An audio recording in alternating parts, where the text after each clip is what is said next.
르노TV의 르노입니다. 오늘은 코스닥 상장사 파크 시스템스에 대한 네 번째 방송입니다. 연일 증시 하락으로 주식 방송을 하는 것이 마음이 상당한 부담감이 있습니다만 제 방송을 보시고 투자 판단에 참고하신 분들도 계시기 때문에 책임감 차원에서 업데이트 방송을 계속 하고자 합니다.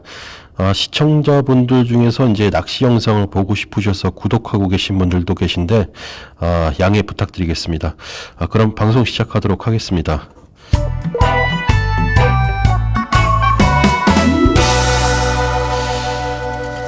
지난 연휴 직전에 파크 시스템스는 2022년 1분기 실적을 발표했습니다. 1분기 실적은 매출액 180억 원, 영업이익 6억 원입니다. 이 실적은 전년 동기, 즉 2021년 1분기 대비해서는 양호하지만은 전분기, 즉 2021년 4분기 실적 매출 360억 원, 영업이익 124억 원에 비하면 터무니없이 나온 실적입니다.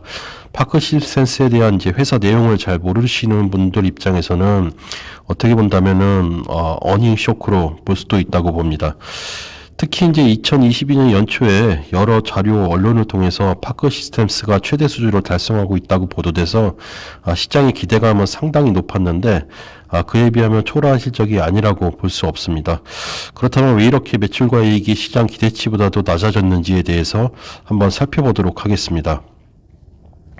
일단 매출입니다. 일각에서는 4분기 매출이 워낙 좋았기 때문에 기고 효과로 인한 착시 현상이라고들 말하고 있지만은 이 설명은 사실 맞지는 않습니다. 작년 분기별 실적으로 본다면 매분기 150억 원에서 200억 원이 기본 체력이기 때문에 금년 1분기 170억 원은 평균 수준일 뿐 그 이상도 이하도 아니기 때문입니다. 그러면 작년 말부터 쏟아진 수주 관련 뉴스들은 다 뻥카란 말이냐고 반문하는 분들도 계실 텐데 이처럼 1분기 매출이 저조했던 원인은 파크 시스템스의 수익인식 기준에 그 원인이 있다고 말씀드리겠습니다. 파크 시스템스의 수익, 즉 매출과 이익에 대한 인식 방법이 진행률 방식이 아닌 이제 납품 시기에 일괄 인식하고 있기 때문에 수주를 한다고 해서 그게 분할로 인식되는 것이 아니라 그 납품과 동시에 이제 매출과 수익을 인식하고 있습니다.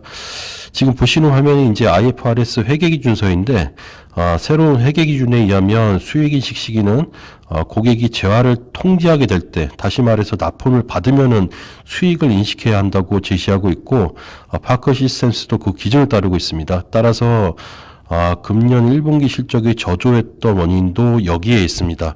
작년 말 그리고 1월, 3월 호수주한 건들이 이제 납품이 완료된 때, 즉 이제 파크 시스템스의 장비 제조 리드 타임을 6개월로 잡았을 때 올해 2분기 말부터 인식이 들어가고 3분기에 많이 반영된다는 것을 알 수가 있습니다.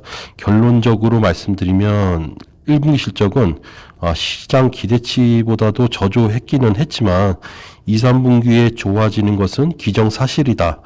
이렇게 정리하도록 하겠습니다.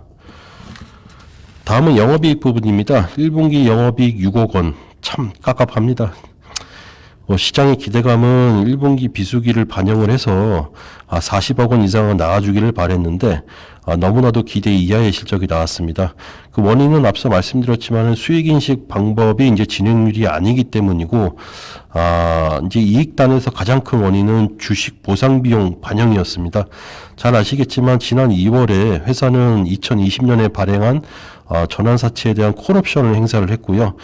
이 중에 약 25억 원 주식수로 환산하면은 약 4만 주에 대해서 우리사주 조합에 배정을 했습니다. 이때 전환사채 발행가액은 이제 6만 7천 원이었고요. 당시 전환사채 콜옵션에 대한 공정가치는 약 11만 원이었기 때문에 주당 약 5만 원의 차익이 발생이 되고 회계 기준에 따르면 이제 사채권을 취득해서 조합원들에게 배분했을 경우에는 그 차액에 대해서 이제 상여로 모아서 이제 인건비성 비용으로 반영하게 되어 있습니다. 그래서 이제 그 1분기 그 차액 20억 원에 대해서 판관비에 반영이 된 것입니다. 그래서 이제 1분기 실적이 영업이익이 약 30억 원 정도 나올 수 있었는데 근본 콜옵션 입슈로 인해서 실적이 상당히 악화된 것입니다. 다행이라 해야 하는 것은 이제 더 이상 나올 전환사채 관련 비용은 없다는 것이고요. 따라서 이제 최근 3월에 나온 키움증권의 레포트 올해 예상 실적 매출 1천억 원에 이제 270억 영업이익은 아직까지는 유효하다 이렇게 말씀드릴 수 있습니다. 다시 말해서 뭐 아쉬움이 남는 1분기 실적이지만요, 뭐 이유 있는 일시적 비용이었고 2분기부터는 개선이 눈에 보인다는 점에서 그리 우려될 만한 사항은 아니다라고 말씀드리겠습니다.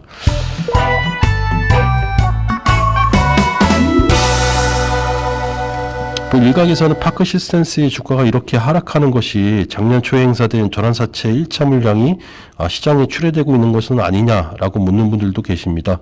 뭐 작년 초에 행사돼서 신주가 배정된 전환사채 금액은 약 한 140억 원이고요. 주식 수량은 약 20만 주입니다.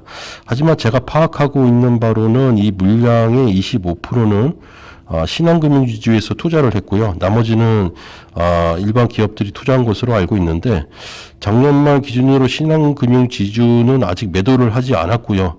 뭐 일반 기업 중에서도 이제 제가 파악할 수 있는 회사들에서는 아직 매도를 하지 않은 것으로 보고 있습니다. 즉 파크 시스템스의 이제 추가 가치 상승이 가능하다고 보고 홀딩을 하고 있기 때문에 큰 변화가 없는 한 이제 시장에 이 1차 전환사채 물량이 나올 것으로 그렇게 저는 보고 있지 않습니다.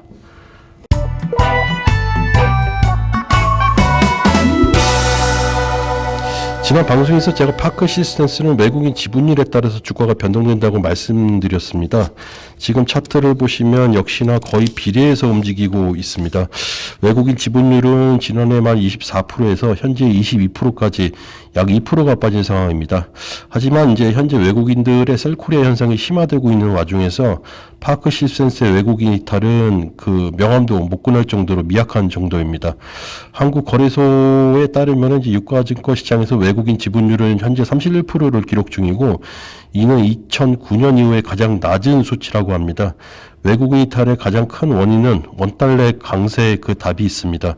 그리고 이 원달러 강세는 이제 인플레이션으로 인한 미국의 긴축 정책이 가장 큰 원인입니다. 따라서 이제 인플레이션 요인이 완화되면은 원달러 강세도 진정이 될 테고 외국인 이탈도 순매수로 전환될 텐데 그 인플레이션 원인은 이제 코로나로 인한 원부자재 가격 상승이 가장 큰 원인이니까 코로나 종식으로 각 나라의 경제 생산이 이제 정상화되면은 공급 증가로 차차 진정이 될 거라고 그렇게 생각이 합니다. 제가 이런저런 뭐 자료를 찾아보니까요, 이제 금융 전문가들은 올해 2분기 말부터는 이제 달러 강세가 어느 정도 진정이 된다고 예측하고 있습니다. 다시 말해서 파크 시스템스의 외국인 이탈은 정점이 이제 최악의 경우 2분기 말에는 진정이 될 것인데 현재까지는 이제 외국인 이탈 정도는 걱정할 정도는 아니다. 시장 대비해서 이렇게 정리하도록 하겠습니다.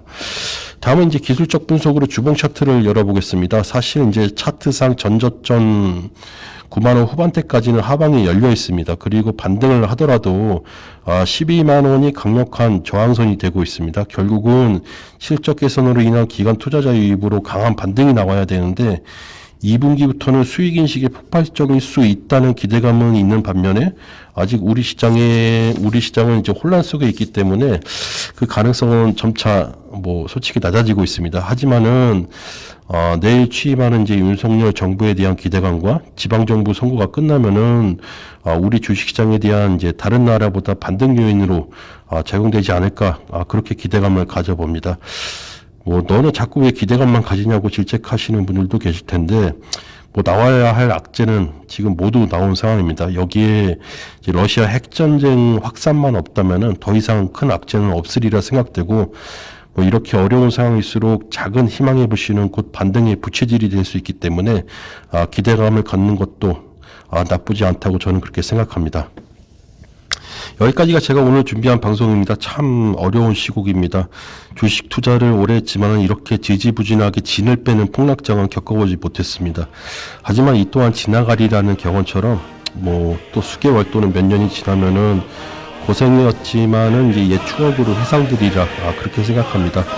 다들 힘내시기 바랍니다. 이상으로 방송 마치도록 하겠습니다. 시청해 주셔서 감사드립니다.